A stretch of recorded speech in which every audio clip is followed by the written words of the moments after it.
بسم اللہ الرحمن الرحیم۔ لال مسجد میں ہونے والا ایک سانحہ، کیا وہ حقیقت تھا؟ کیا واقعتاً عورتوں کو میدان میں لایا گیا تھا جہاد کے لیے؟ کیا اس میں بچوں کو، طلباء کو اور طالبات کو شہید کیا گیا تھا؟ آیا آج کی حال ہی میں جو مفتی عبدالرحیم صاحب نے اپنا موقف پیش کیا ہے اس لال مسجد کے بارے میں، اس میں کتنی سچائی ہے؟ آئیے جانتے ہیں ہم اس ویڈیو کے اندر۔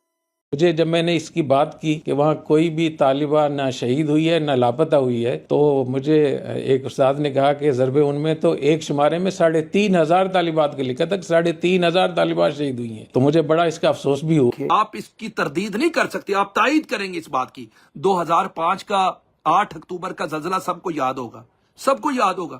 2005 8 اکتوبر کے زلزلے کے بعد کئی لوگ، کئی بچیاں ایسی تھیں جن کے والدین اس دنیا سے رخصت ہو چکے۔ کشمیری تھے، وہ کشمیری، گلگت بلتستان، مظفر آباد، نیلم ویلی، تاؤ بڑ تک کے لوگ تھے۔ میرے علم میں کہ وہ ایسی محتاج بچیاں جن کا کوئی والی وارث نہیں، ان سے وہ فیس نہیں لیتے تھے، بالکل نہیں لیتے تھے فیس۔ باقی جو اچھے تھے، مضبوط خاندان والے تھے، مضبوط بیک گراؤنڈ والے تھے، وہ دیتے ہوں، یہ ایک الگ عنوان ہے۔ میں لال مسجد کے یہ جو انٹرسٹ ہے ادھر سے داخل ہونے لگا، اسی وقت فائرنگ ہوئی۔ جب فائرنگ ہوئی تو ہم لوگ وہاں پر جو سفیدے کے بڑے بڑے درخت ہیں، ہم ان کے پیچھے ان کی اونٹ لے لی۔ جب اونٹ لی تو پھر فائرنگ رکی، ہم پھر بھاگ کے دوسرے درخت کے پیچھے ہو گئے۔ تو اس طرح لڑکیاں بھی احتجاج کر رہی تھیں، ایمبولینسیں آ رہی تھیں۔ میں نے اپنی آنکھوں سے دیکھا طالبات، جو طالبہ میرے سامنے جو زخمی ہوئی تھیں، وہ طالبہ جو زخمی ہوئی تھی اس کو اٹھا کر 7-8 لڑکیاں جو تھی طالبہ، وہ ایمبولینس میں ڈال رہی تھی۔ تو ہم رو رہے تھے، پریشان تھے کہ یہ کیا ہو رہا ہے؟ جیسے ہندوستان اور پاکستان کی جنگ شروع ہو چکی، جس طرح اسرائیل اور فلسطین کی جنگ شروع ہو گئی ہے۔ تو میں نے دیکھا ان میں میری ایک ہمشیرہ بھی تھی، میں نے اپنی ہمشیرہ کی طرف دیکھا، وہ بھی رو رہی تھی۔ تو انہوں نے اس طالبہ کو اٹھا کر جب ایمبولینس میں ڈالا، 7-8-10 طالبات جو تھیں، وہ اس طالبہ کو لے کر ایمبولینس میں روانہ ہو گئیں۔ ہم نے کہا یہ ایمبولینس کدھر جائے گی؟ کہتے ہیں پیمز ہاسپٹل میں جائے گی۔ آخر کار پتہ چلا کہ جو لڑکیاں ایمبولینس پہ طالبات کو لے کر گئی تھیں، طالبہ کو لے کر گئی تھیں، ان کو راستے میں ہی پولیس نے، اداروں نے روک کر ان کو گرفتار کر لیا ہے۔ اب وہ کسی نامعلوم مقام پر ہے، ٹھیک ہے۔ ہم نے کہا جی چلیں ڈھونڈتے ہیں اس پر بھی۔ رات کو کرفیو لگ گیا، یعنی اسی دن 3 جولائی کی رات کو جو ہے نا وہ کرفیو لگ گیا تھا۔ جب کرفیو لگ گیا تو پھر ہم تو اس طرح اندر داخل نہیں ہو سکتے، پھر تو اب باقاعدہ طریقہ کار سے اپنے نام کا اندراج کرواؤ، کہاں سے آئے ہو، فلان جگہ سے آئے ہو، کیا لگتے ہو، خونی رشتہ کیا ہے، بہن کا نام کیا ہے، کیوں داخل کروایا تھا، ادھر پڑھایا کیوں تھا، آپ کو نہیں پتا تھا، یہ سارے سوال و جواب ہوئے۔ میرے ساتھ گواہان موجود تھے۔ اب میرا سوال یہ ہے، میری ہمشیرہ جو گرفتار ہوئی تھی، میں نے دن کے بھی لائیو ویڈیو میں یہ کہہ دیا تھا، وہ مجھے گولڑا موڑ میں جو حاجی کیمپ ہے مفتی اقبال صاحب کے ادارے کے پاس، وہ 5-6 دن بعد ہمیں وہ وہاں سے ملی تھی، ٹھیک ہے۔ حاجی کیمپ سے 5-6 دن بعد ہمیں ہماری ہمشیرہ ملی، ٹھیک ہے۔ وہ گرفتار کی ہوئی تھی اس وقت، اللہ جزائے خیر دے، کچھ سورسز لڑا کر، کچھ سورسز کا استعمال کر کے ہم لے آئے۔ لیکن جب ہم دوبارہ پیمز ہاسپٹل میں گئے نا، ایسے ہی، چونکہ میری ہمشیرہ کہہ رہی تھی کہ میری 2 سہیلیاں زخمی ہیں، ان کا پتہ کرنے جانا ہے۔ جب ہم دوبارہ گئے تو پھر وہی حالات، پھر وہی معاملات، وہی ادھر کون ہو، کس سے ملنے آئے ہو، کیا لگتی ہے، رشتہ داری کیا ہے، وغیرہ۔ مفتی عبدالرحیم صاحب کا جب یہ موقف، جب یہ بیان سوشل میڈیا کی دنیا میں قدم رکھتا ہے تو بہت سارے لوگوں کو ان سے ایک اعتراض ہوتا ہے۔ کچھ لوگ اعتراض سے اتنا تجاوز کرتے ہیں کہ وہ تنازع اور فضول گوئی اور بکواسات کی دنیا میں بھی قدم رکھ لیتے ہیں، حتیٰ کہ گالم گلوچ کرنا اور طنز کرنا، جبکہ وہ لوگ اس کی حقیقت کو نہیں جانتے۔ مفتی عبدالرحیم صاحب وہ شخص ہیں کہ جن کی شیخ الاسلام مفتی تقی عثمانی صاحب کی زبان سے میں نے یہ سنا تھا، فرماتے تھے کہ یہ وہ شخص ہے جو ایک وقت میں اتنے سارے دین کے کام کر رہا ہے۔ اللہ تعالیٰ ایسے لوگ بہت کم دنیا کے اندر بیچتے ہیں۔ مفتی عبدالرحیم صاحب نے جو اپنا یہ موقع پیش کیا کہ وہاں طالبات کو شہید نہیں کیا گیا تھا، اگر ان کا یہ موقف ٹھیک ہے، ایسے ہی ہے، تو پھر تو بہت اچھی بات ہے۔ لیکن اگر یہ موقف ہے کہ وہاں طالبات کو شہید کیا گیا تھا اور انہوں نے فرمایا کہ شہید نہیں کیا گیا تھا، تو پھر اس میں قصوروار ٹھہراتے ہیں مفتی عبدالعزیز صاحب اور غازی عبدالرشید، جن کو غازی کا بھی لقب دیا گیا اسی شہادت کی وجہ سے۔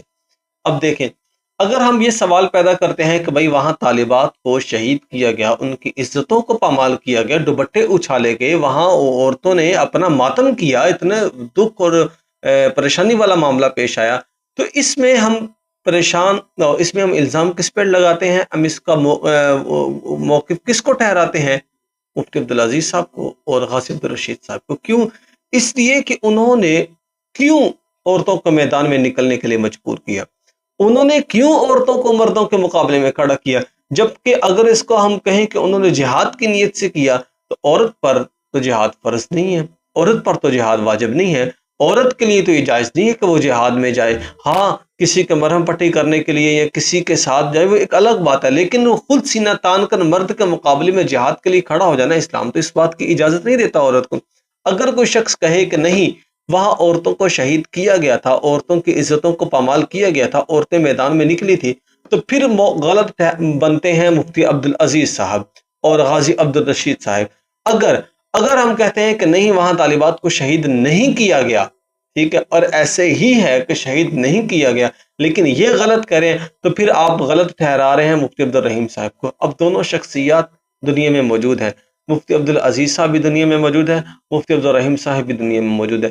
جس شخص کو زیادہ پڑھ کرنے کی چاہت ہے، جو زیادہ بولنے کی تمنا رکھتا ہے، تو اس سے میں یہ گزارش کروں گا کہ بھائی آپ ایسا کریں، آپ ایک گاڑی کروائیں، کسی دونوں شخصیات سے وقت لیں اور ان کو آمنے سامنے بٹھا کر آپ اس بات کی تہ کو کھولیں، آپ اس کی حقیقت کو جانیں۔ دیکھیں، میں اس بات کی سچائی سے یا اس موقف سے کتنا سیٹسفائی ہوں، اس بات کی میں دلیل اس بات سے دے سکتا ہوں کہ مجھے اس کا حقیقت کا نہیں علم۔ ہم نے اب تک جو سنا تھا، ہم نے یہی سنا کہ وہاں بچیوں کو شہید کیا گیا، جامعہ حفصہ کے جو طالبات تھی ان کو شہید کر دیا گیا، اور پھر بچوں کو قرآن پڑھنے کی آوازیں آتی رہیں۔ یہ وہ جتنی باتیں ہم طالب علمی زمانے میں تھے ہم سنتے رہتے تھے باتیں، خیر۔ لیکن مسئلہ یہ ہے کہ آیا جب مفتی عبدالرحیم صاحب نے اپنا یہ موقع پیش کیا تھا تو کسی بڑے عالم دین نے اس کے اوپر آواز اٹھائی؟ کیا مفتی تقی عثمانی صاحب دامت برکاتہم العالی نے اس پر آواز اٹھائی؟ مفتی عبدالواحد قریشی صاحب انہوں نے اس پہ آواز اٹھائی؟ کیا مولانا فضل الرحمان صاحب نے اس پہ آواز اٹھائی؟ کیا پیر ذوالفقار احمد نقشبندی دامت برکاتہم العالی نے اس پر آواز اٹھائی؟